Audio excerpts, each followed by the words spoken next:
This is another day. I'm going to talk about simple history taking of a patient with appendicitis.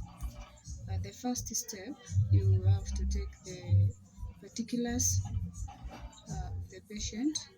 The particulars include the name, the age, the sex, the residence, the contact, the marital status, the region, if the patient is a Christian or a Muslim.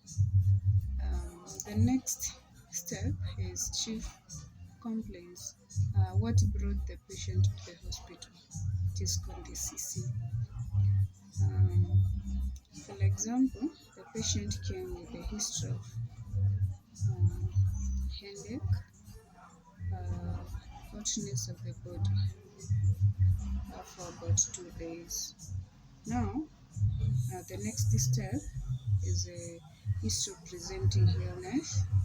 On the history of presenting illness, here you expound the chief complaints. What brought the patient to the hospital? For example, the headache. Where is the location of the headache? What the patient took to relieve the symptoms. Is there any medication he was taken to relieve the headache? Did it relieve or did it just remain the way it was, or was it aggravated? The next step, after the history presenting illness, after expounding the chief complaints, you go to the past medical and surgical history. Is the patient on any medication like hypertensive medications, antidiarrheal, ARVs, past medical? Is there any history of admission, history of blood transfusion, history of allergies to food and drugs? Is there any history of previous surgeries?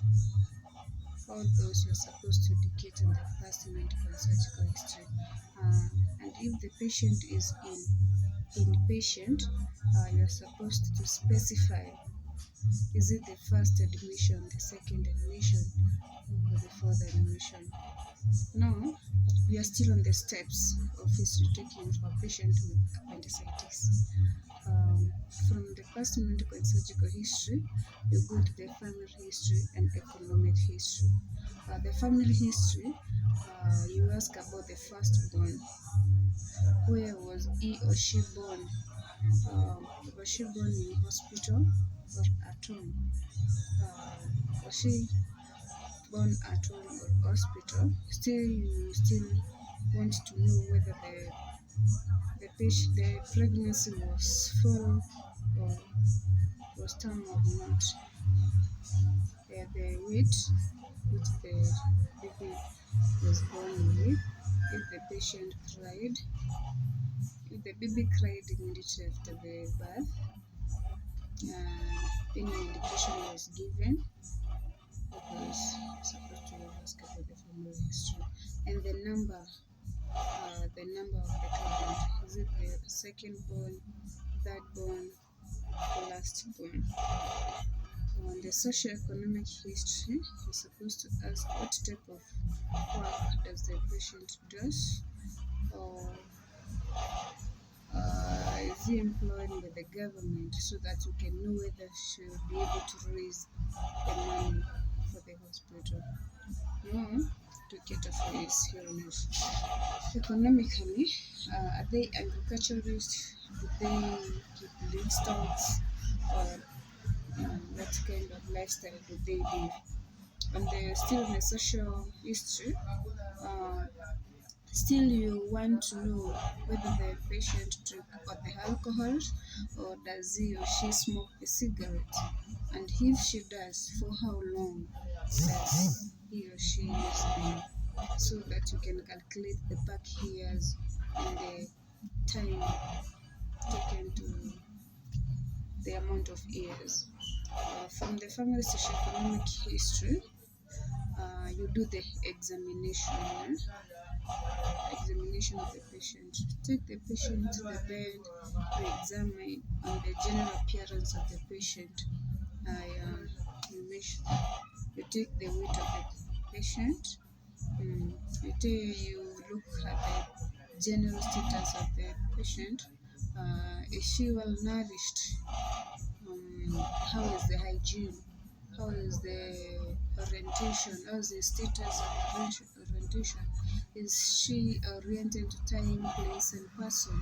Or the person is confused? For example, for those who are the RCAs.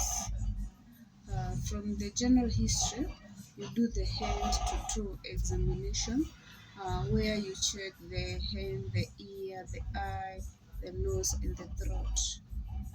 You check on the central nervous system, respiratory system, gastrointestinal system, and the genital urinary system.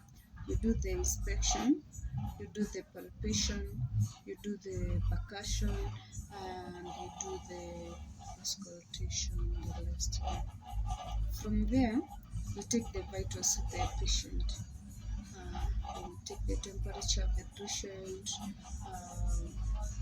the oxygen saturation, take the blood pressure, take how is the blood sugars, all the vitals. Still, you are aiming at the diagnosis.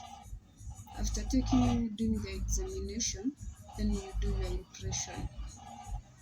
What is the impression? Impression is that what do you think? Is it the right diagnosis?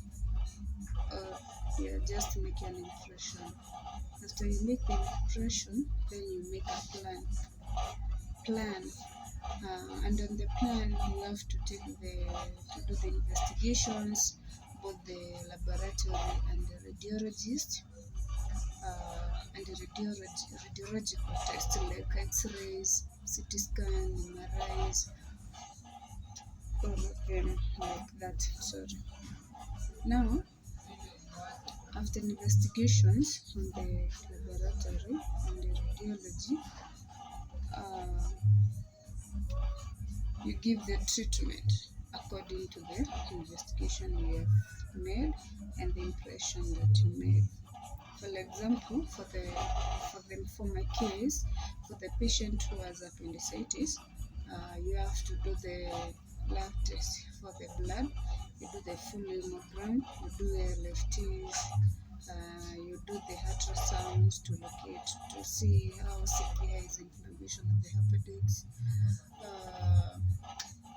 From there, we give an antibiotics, very broad antibiotics, IV fluids, then we prepare patient for surgery if it's in an emergency.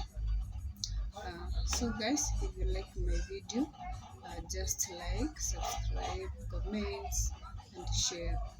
In case of any questions, you can write there, and I'll be able to answer you according to my. Thank you.